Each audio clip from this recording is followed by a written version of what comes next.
Huwag kang magmamahal ng single mom. Oo, tama ka sa narinig mo. Huwag kang magmamahal ng single mom kung di mo rin kayang magmahal ng totoo. O kapag wala kang planong magseryoso, o di ka marunong tumupad sa mga pangakong bibitawan mo.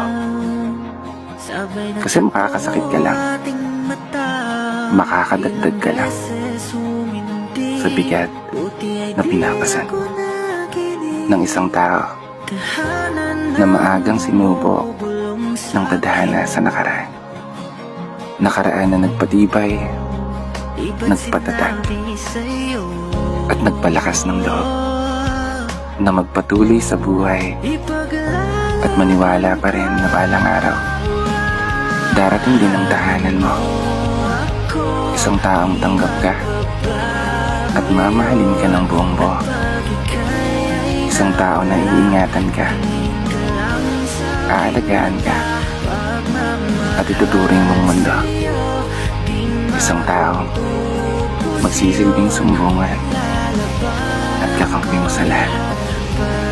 Isang taong makakasabay mong maglakad at magkahawak ng kamay na maglalakbay sa hinaharap.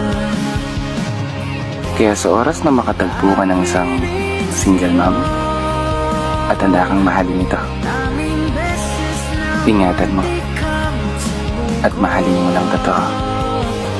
Dahil lang magtiwala muli ang isang tao sa kabila ng mapait na kwento sa nakaraan ay katumbas na rin ng isang wagas at walang hanggang pagmamahal.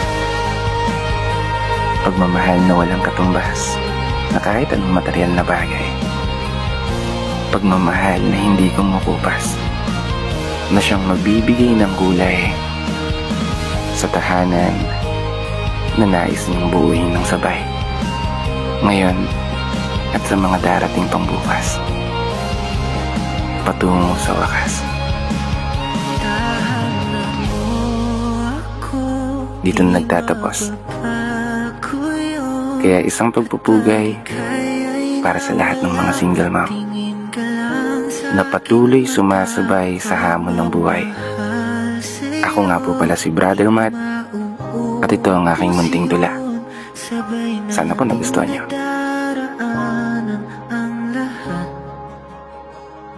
Hanggang sa dulo